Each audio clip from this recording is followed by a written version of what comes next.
Hello, I am Whitney. I am the founder and owner of Bottlelegger.com. We're an online wine shop. We ship wine-related products throughout the nation, and we are a wine delivery service with free wine delivery throughout Northern Virginia. And if you haven't done so already, join our email list. We'd love for you to be a part of the community, even if you aren't located in Virginia. If you're located anywhere in the world, join our email list. We're also on Instagram and Facebook, so like us on there. And we'd love for you to join us and be a part of this amazing community. We are always posting and updating and answering any questions that you have about wine, as well as beer and cider and spirits. If you have questions on those too, we're here for you. We are going to take an in-depth look into the history of Virginia wine. If you haven't done so already, please plan a trip once the COVID pandemic is over to Virginia. It is in a beautiful, beautiful state, amazing wine regions, particularly in the northern part of Virginia, as well in Charlottesville and on the eastern shore. And we have a little bit of something to do for everyone. We have wineries, cideries, breweries, distilleries, amazing food scene, Michelin star, just ranked a lot of the restaurants in the DC area. And we have, for horse lovers, we have polo matches in the spring, summer, and fall. So there's a little bit of activities for everyone, and it's a beautiful state. So please join us. If you have any questions about, where to stay, what wineries, vineyards to visit, please contact me at bottlelegger@gmail.com, and I'd be happy to answer any questions and recommend all kinds of things for you when you visit this state. All right, so an in-depth look into the history of Virginia wine. So an overview. The first recorded wine production in the United States took place in Virginia soon after the British established a colony there in 1607. Despite the historical achievement, however, the early years of winemaking in the region were rocky, and it wasn't until the 1980s that Virginia's winemakers truly caught their stride. We'll discuss more on that. Today, Virginia ranks 5th in the nation for wine grape production. Not bad for a state the size of Cuba. In 2016 official year, Virginia sold over 556 cases of wine, a record high, and increased 34% since 2010. So in 6 years, the industry increased 34%. Clearly, Virginia is a historic and increasingly high-quality American wine region that demands the sommelier's attention. So we're established in 1609. Virginia is rich with history. So it's no surprise that the practice of winemaking in the Commonwealth dates back to 1609, when the earliest settlers of Jamestown planted vines in an attempt to produce a cash crop utilizing the vital soils of the New World. Captain John Smith wrote on Virginia wine about the native grapes, saying that the plants were in great abundance in many parts that climbed the tops of the highest trees, yieldeth naturally great store of grapevines and of sundry sorts, which by culture will be brought to excellent perfection. Captain John Smith wrote about native vines in Virginia, saying that of hedge grapes, we made near 20 gallons of wine, which was near as good as your French British, and that if they were properly planted, dressed, and ordered by a skillful vigneron, we might make a perfect grape and fruitful vintage in short time. So when the colonists came to America, to Virginia, there were indigenous grapes. So indigenous grapes, that means that they were already here. However, these were unfamiliar to the colonist.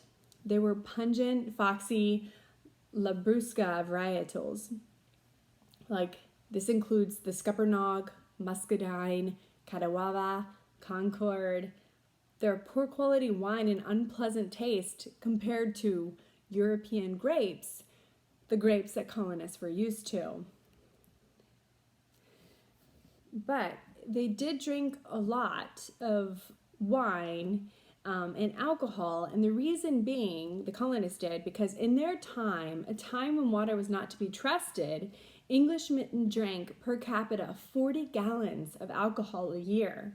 The libation business was in those days lucrative. It was a very different new world. In 1622, along the James River shores, settlers drank from wide, muddy tidal stream and sometimes paid for the gamble with their lives. In the first year, colonist George Percy wrote, "Our drink was cold water taken out of the river, which was at flood very salty, at low tide full of slime and filth, which was the destruction of many of our men." Yikes. So a distrust in water, they tried their hands at brew and cider, and they looked for ships from home. Drinks that traveled well, the colonists drank much of, and they lasted a long time. Colonists got these off ships from home. These included Madeira, which Madeira is, I believe, part of Portugal, so that's a type of fortified wine. Madeira, port, brandy, rum, and Rhine, German wine. So these were typically fortified drinks, and they would last a long time. So the colonists definitely gravitated towards these alcoholic beverages because they were safer to drink in those times than water. Colonists began to plant vines in Virginia, but they had failure, and they blamed it on the climate, the soil, lack of equipment, and browsing deer. So the lack of proper drink, colonists thought the native grapes were bitter and they didn't travel well. Colonists came from a different climate. They weren't used to Virginia's climate. They were not really skilled vignerons. There were other harsh challenges to establish a colony that they had to deal with. So maybe like having a vineyard wasn't their top priority because there were so many other harsh challenges in a new world. And they weren't able to approach wine resembling perfection. So the colonists decided to import a variety of French varietals and vines. In 1619, the House of Burgess passed Act 12, which required every male household in Virginia to plant 10 vines of imported vinifera grapes for the purpose of growing and making wine. Vitis vinifera are grapes from Europe. So this act, just every male household planted 10 vines for the purpose of growing and making wine. John Johnson of Williamsburg, he was one of the first settlers to follow and even surpass the requirements of Act 12. John Johnson planted 85 acres on the land that is currently occupied by Williamsburg Winery. The Williamsburg Winery recognizes the history of the region with their Act 12 Chardonnay, a very popular vintage for the winery. So if you're in the area, there's your first vineyard to visit winery, is the Williamsburg Winery. So that was established 85 acres around in the 1600s. Another gentleman of this time named Philip Carter, the 18th century brought new signs of promise, a whole new system of Virginia husbandry. So Robert King Carter, he says, where in the business of tobacco farming, improving lands, and making wine are largely treated of and earnestly recommended. In 1762, Charles Carter proved it was possible to grow wine grapes in Virginia. And that winery is open today, called the Philip Carter Winery, established in 1762. Then in So, we're starting to figure out the climate. We're starting to realize, that grapes can grow well in this state. What ends up happening is a man named Andrew Estov, he becomes the official winemaker and viticultural for Virginia in 1770. So he went on to plant 100 acres of European vine Vitis vinifera at Jockey's Neck outside of Williamsburg, in addition to attending to native grapes. And he was not successful. He believed that the vines were too fragile for the Virginia climate. So let's discuss a little bit more about his experience. So in 1700s, he had a dialogue with an English royalty. And the English royalty, Robert Bowling Jr., says about the colonists, about the people in Virginia, they want fire, and the native juices are not spirituous enough, on August 2nd, 1773. And Estov responds with hopes to remove a part of the prejudice entertained without any good reason against our native grapes. Estov continues support with preference for native vines, noting that they're resistant to accidents and that their juice is infinitively richer and more spirituous. The dialogue between Robert Bowling Jr. and Andrew Estov quieted down throughout the fall and winter of 1773. And in the spring of 1774, it was Mother Nature who offered no shelter from a devastating frost. So Andrew Estov, he did a final summary. He had been really trying to get grapes to grow for about 2 years. And he had to write a final summary on what he's observed in those 2 years. And this is what he had to say. The occasion introduces me to speak 2 words with regard to myself. The vineyard which I planted has appeared hitherto to answer for little to the expectations of people that many are beginning to despair of its success.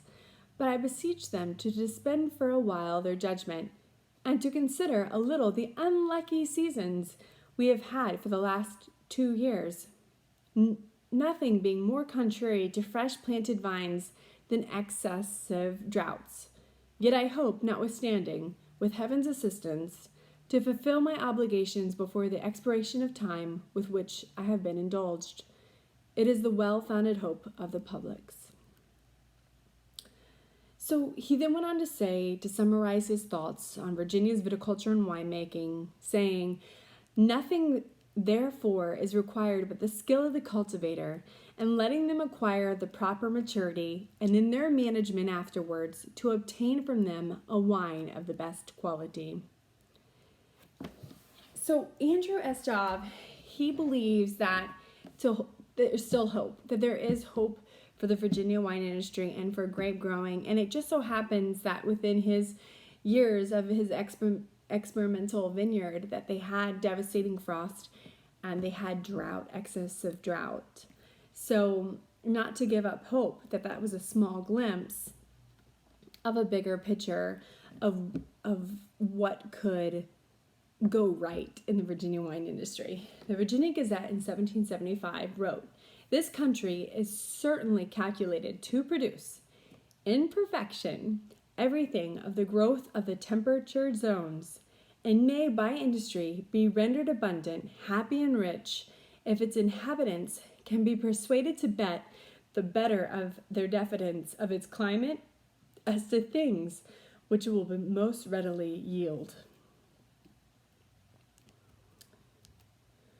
So shortly after this time, actually right around the 1770s, a man came on the scene named Thomas Jefferson. I'm sure you've heard of him. Thomas Jefferson, he is noted as the first wine connoisseur, with George Washington, George Mason, and approximately 20 other influential leaders, Jefferson started the Virginia Wine Company, whose aim was to finally establish vineyards as a cash crop in the state. He devoted 2,000 acres of land to start a vineyard and winery near his estate at Monticello. Italian viticulturalist Filippo Mazzei worked with him to plant the European Vitis vinifera wines. Now, during this time, there was a lot going on. So, what was going on was the American Revolution, as well as an infestation of pests that wiped out the vineyards by misfortune. So in 1801, as president said to have spent $10,000 on wine during his administration, which was a vast fortune in that time. He continued to persevere, pursuing his passion to see Virginia become successful. The influence and tenacity he brought to Virginia viticulture helped the winemaking industry gain momentum and recognition. Thomas Jefferson once said that good wine was a necessity of life for me, and the only antidote to the bane of whiskey. So that's kind of a little bit of brief, history of Thomas Jefferson. And now we're going to move on to Dr. Norton of Richmond. So Richmond is the capital of Virginia. So this was Dr. Daniel Norton of Richmond. So in 1817, Dr. Daniel Norton began developing his own grape. He found a native grape with the ability to create wines similar in flavor and aroma to European cousins. The Norton grape is resilient against common North American pests. It survived Virginia's climate zone. It produces high quality, dry table wine with intense flavors. And it was amazing. It's winning awards.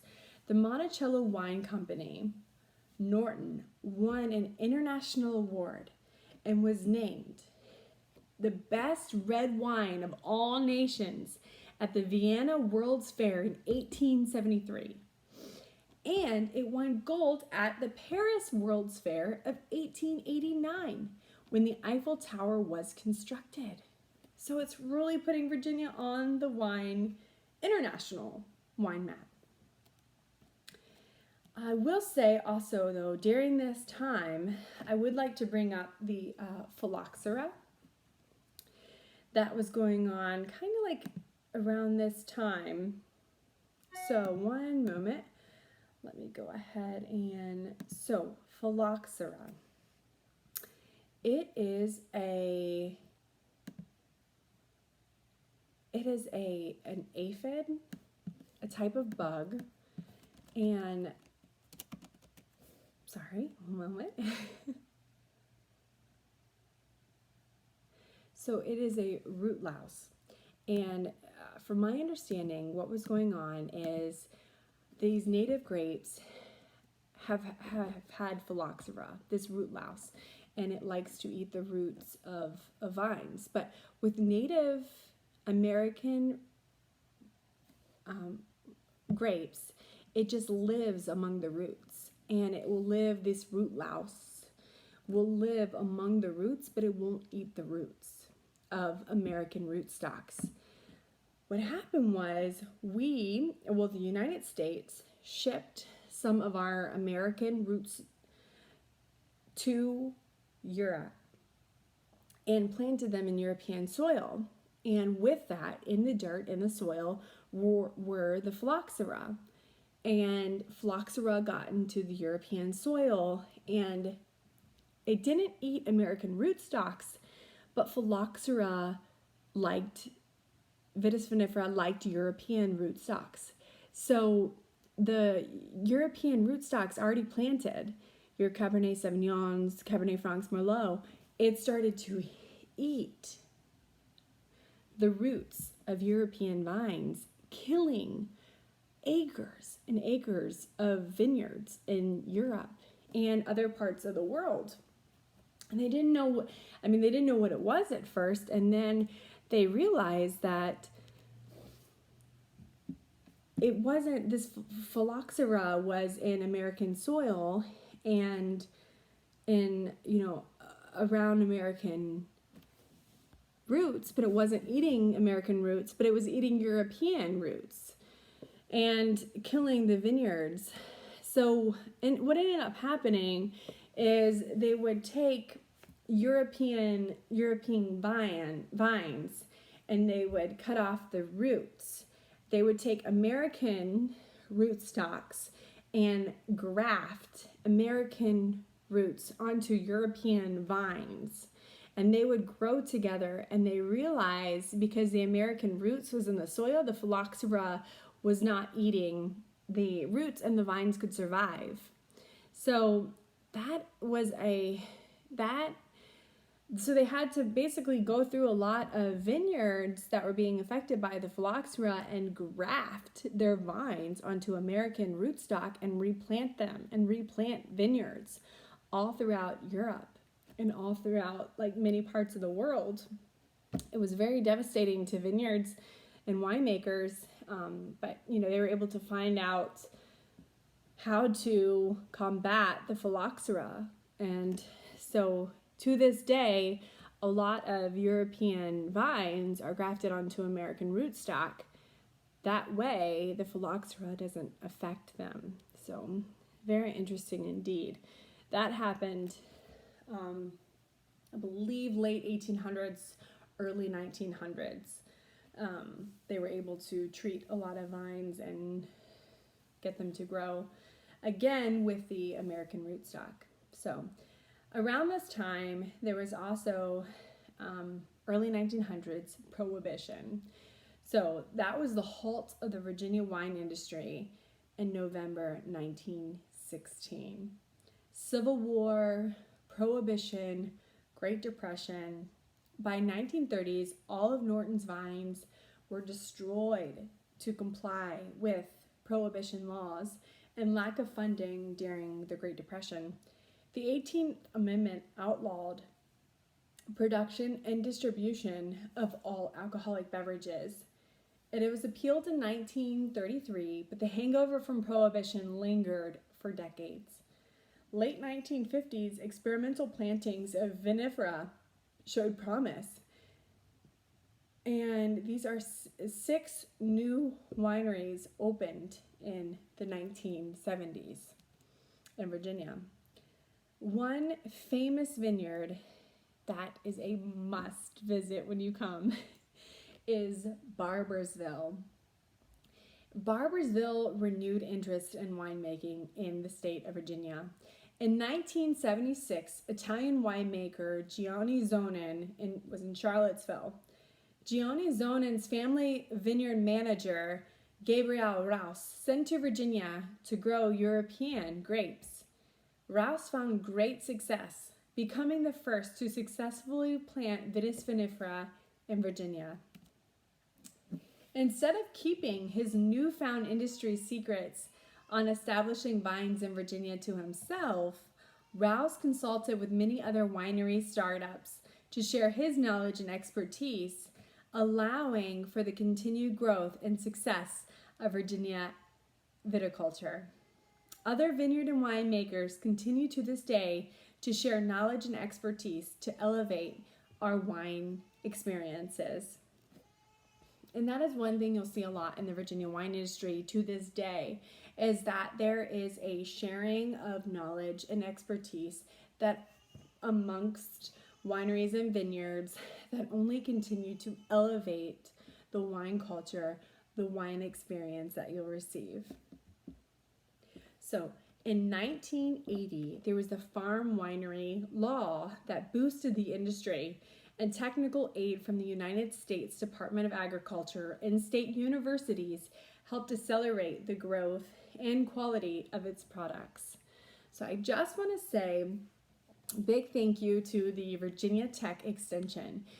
The Virginia Tech Extension is always providing resources and information about weather patterns, about how to combat pests, fungicides, using fungicides, what fungicides, insecticides are working, what to look for as the year goes on. And they are such a big help in the Virginia wine industry with helping farmers, helping winery owners in the field. And thank you so much, Virginia Tech. So there is an exponential growth happening right now in the Virginia wine industry because of the sharing and expertise to other wineries. Continued growth and success of Virginia wine. In 1980s, the number of wineries in Virginia grew to 6.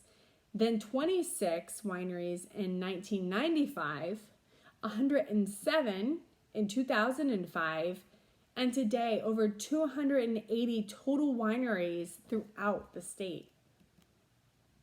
Now, 250 years later, Virginia winemakers are proving Jefferson's hunches were right. Not only are European and hybrid varietals thriving in Virginia, but the state's wine industry is booming. So varietals. In Virginia, popular red varietals or grapes right now include Merlot, Cabernet Franc, Cabernet Sauvignon, and Chambourcin. Popular white varietal wines include Chardonnay, Riesling, Petit Manseng, Viognier. The geography. So in Virginia, we have coastal plains, rolling hills, rivers in the countrysides, and the countrysides are beautiful. I can't say that enough. One of the most fun things about visiting these Virginia wineries is the drive to the winery. I love going through the countrysides. It's breathtaking. You have the Blue Ridge and the Allegheny Mountains in the west that cause a rain shadow effect in nearby AVAs.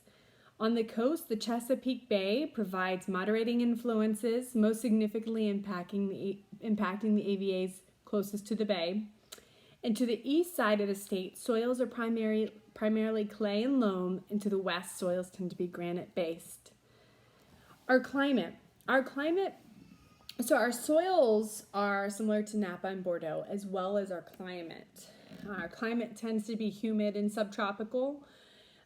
We have heat, humidity, and high rainfall of summer pose the greatest climate challenges because the humidity and high rainfall, causes rot and mildew. But we do have an understanding now of how to combat the rot and mildew in our vineyards to produce internationally fine wine, internationally known fine wine. There's potential hurricanes in the coastal areas. AVAs, we have 1, 2, 3, 4, 5, 6, 7, 8, 9, 10 AVAs now it looks like. We have Shenandoah Valley, Northern Virginia, Central Virginia, Virginia Mountains, the Chesapeake Bay, which is on the Atlantic Ocean, near the Atlantic Ocean, Coastal Virginia Eastern Shore, Coastal Virginia Hampton Roads, Southern Virginia Blue Ridge Highlands, and Southwest Virginia, the heart of Appalachia. So, some vineyards to try that we've talked about when you visit Virginia or if you live in the area. Williamsburg Winery. So they have the Act 12 Chardonnay. They're located in the Monticello AVA. Their 320-acre farm, known as the Wessex 100, is home to the Williamsburg Winery. And that is a really good one to visit. Another one is Chrysalis for their Norton wine that we discussed. They're in the Middleburg AVA, so it's the largest Norton grape vineyard, somewhere around 69 acres is planted the Norton grape in Middleburg, Virginia. Norton grape is adaptable to local growing conditions, durable, hardy, immune to disease, a robust, full-bodied wine with aromas of oak and dark cherry and medium tannins and well-balanced acids. Jefferson Vineyards, their Cabernet Franc is so good. from Monticello AVA. It's just 10 minutes from Charlottesville. Jefferson Vineyards is located in the heart of America's most historic winemaking region, neighboring Monticello, President Thomas Jefferson's residence, and Highland, the home of President James Monroe. It's one of the most adaptable grapes to Virginia's humid summers. Red berry, spice, moderate acidity, soft tannins. And another vineyard is Barboursville. Definitely give Barboursville a try. Located in the Monticello AVA. It's nestled along the slopes of the Blue Ridge Mountains. Fertile granite-based clay soil and a growing season of over 200 days. So the grapes have a lot of time, to ripen, giving the wine a ton of flavor and rich and multi-layered old world flavor. The Octagon is their signature wine, named to celebrate the estate's connection to Jefferson, who designed the Octagon drawing room for Governor Barbour. So they have an amazing Merlot, Cabernet Franc, Petit Verdot blend. So that is the kind of in-depth look into Virginia wine and the history of our state. If you have any questions, please let me know. Thank you so much for sticking with me and continuing our journey through Virginia wine. Please feel free to ask me any questions you have about Virginia wine. I would love to answer them for you. So thank you again. Have a wonderful day. Bye.